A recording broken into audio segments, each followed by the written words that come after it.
So let's continue with our lesson 3, part 2.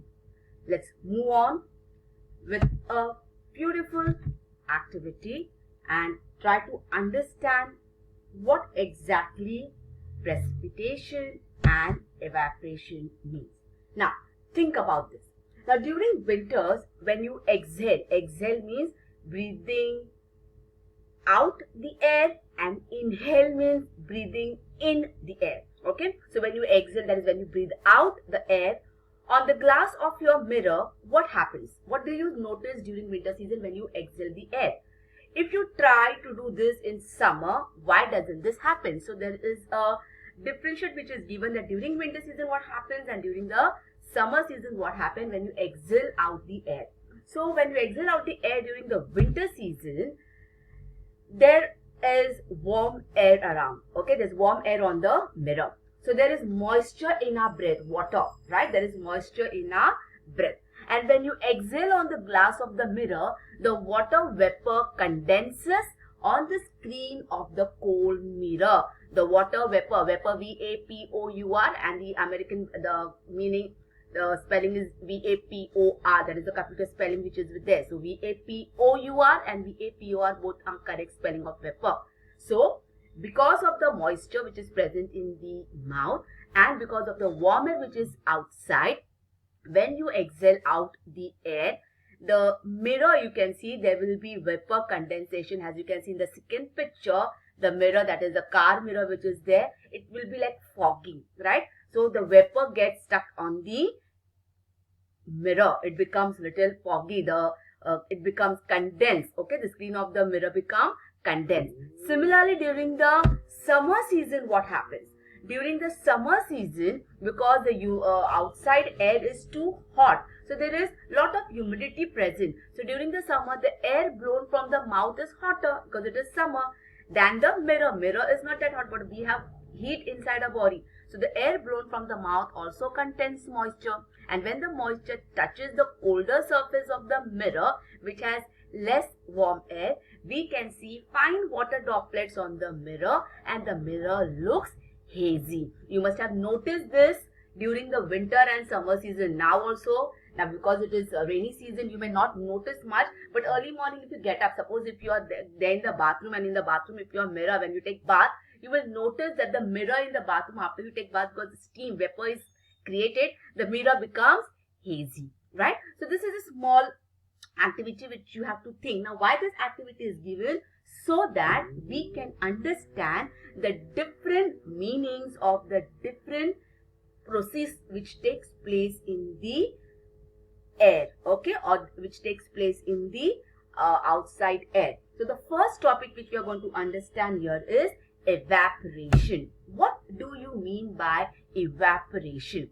Evaporation is the process by which a liquid means here we are talking about the water vapor which is there on the earth's surface, turns into gaseous or vapor form due to the heat of the sun. As you can see, due to the heat of the sun, the water turns into gaseous, that is gas form, and that gaseous form is called as evaporation. So the process of evaporation, because of the sun heat, the water on the earth gets converted into water vapor. When you are boiling water, and if you keep a lid on the vessel of the boiling water, you can see you will have droplets of water inside the plate, and there is vapor which comes out. So that is evaporation. So the process of evaporation is dependent on three important things.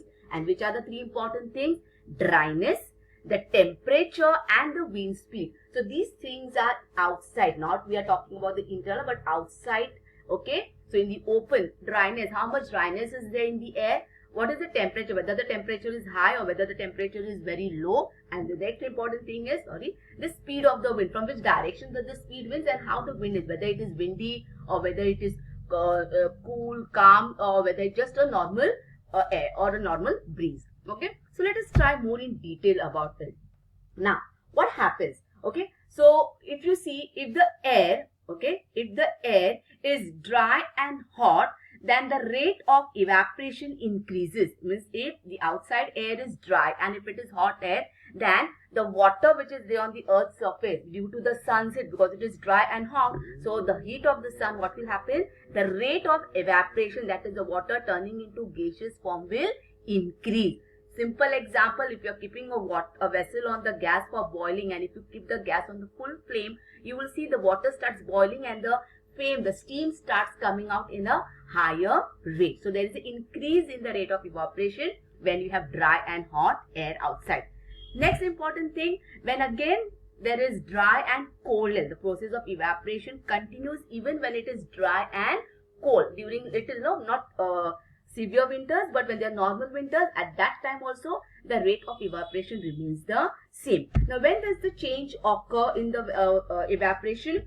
If the wind is blowing slowly, means if the wind outside is blowing slowly, that is very winter, severe winters are there, or during the rainy season you can say, the air is cooler, and so evaporation also takes place cooler, because the heat of the sun rays do not fall directly, or where there is not too heat, so the vapor rising, as you can see the slow evaporation process, the vapor rising process takes place at a very slow speed. Similarly, when it is at the highest speed, when the velocity, when the speed of the air is high and the temperature outside is also very high, then the evaporation process takes place at a rapid speed. Okay, so this is called as the process of evaporation, which takes place in different processes.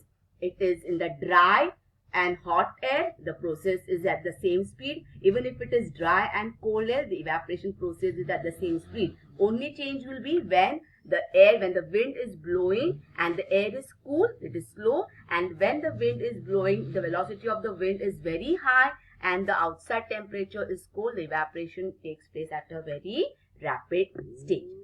Moving further, due to this evaporation, there is humidity in the air.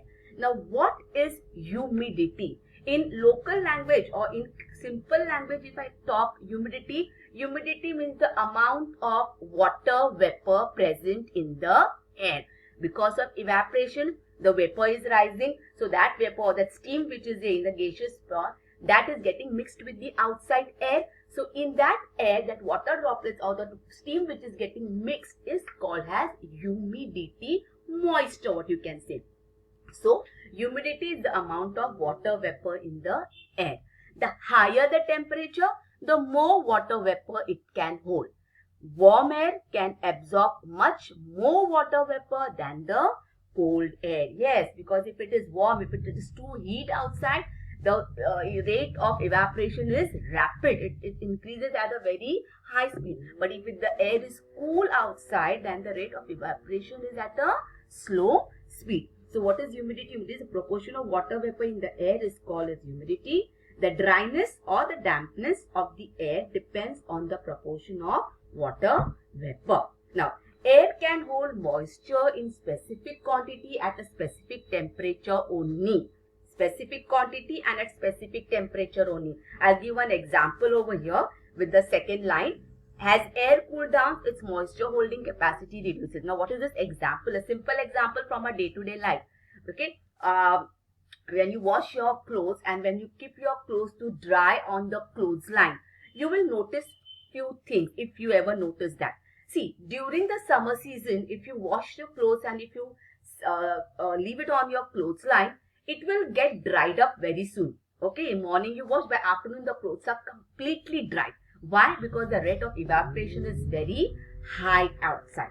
But during the winter season or during the rainy season, now if you see, if you keep the clothes outside on the clothesline, even if the clothes are washed in the morning, till evening or sometimes till late evening also, the clothes do not get dried up easily. Still there is some moisture present in the clothes. Why it is so? This is the reason, because the air can hold moisture in a specific quantity and at specific temperature only, and its moisture holding capacity reduces either when it cools down or when it is hot. So this implies that warm air can hold more moisture and cold air. Okay, so when it is heat outside, moisture holding capacity in the air is more, and when it is cold region outside, moisture holding capacity is really less. Now, what is saturation of the air? Okay, humidity, moisture, saturation. So it is nothing but one and the same. The moisture holding capacity of the air becomes equal to the proportion of moisture present in it at a certain temperature, and this condition of air is called as saturation. That is the capacity of the air to hold the moisture in a specific quantity and at a specific time is called saturation of the air. Let us understand this with an activity. Now, what is this activity? It is there in your textbook on page number 17. Please read the textbook clearly. Now, take a colander tray, a tray which is deeper in the center. Take a sponge on the flat part of the tray and make a hole in the tray with the help of the nails, as you can see in the picture. Now, make sure that there is no water in the sponge. Before you place the sponge, see that the sponge is completely dry.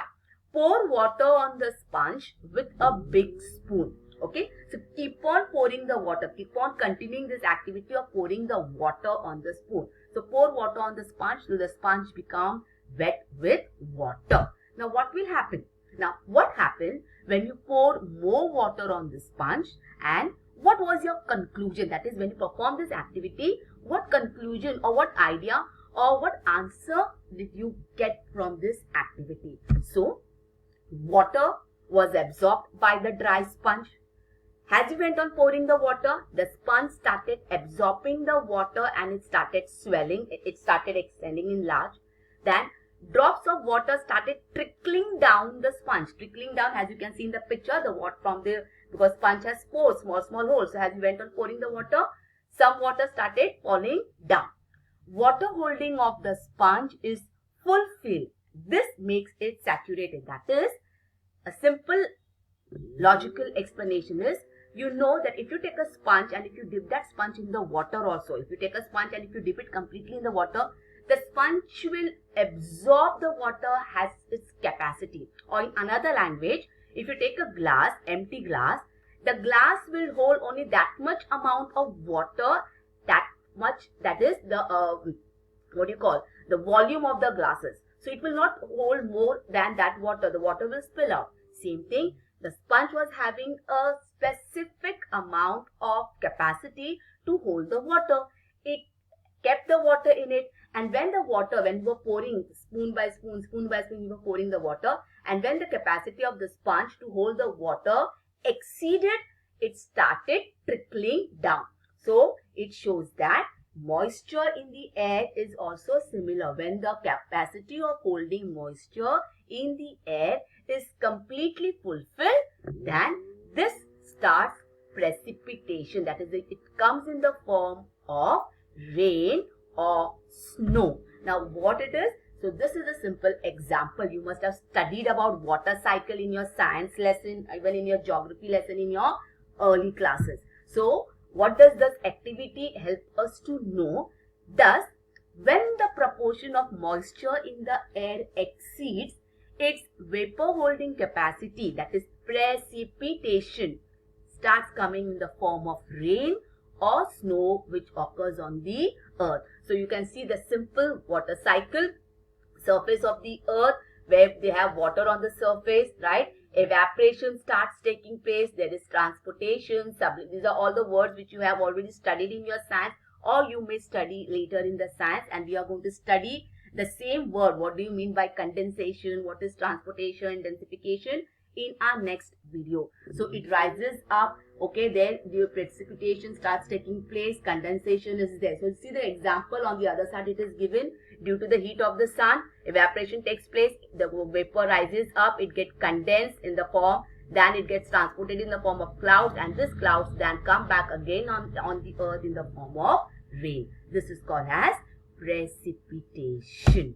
My dear children, please read this lesson, read the textbook, page number 16, 17 and 18.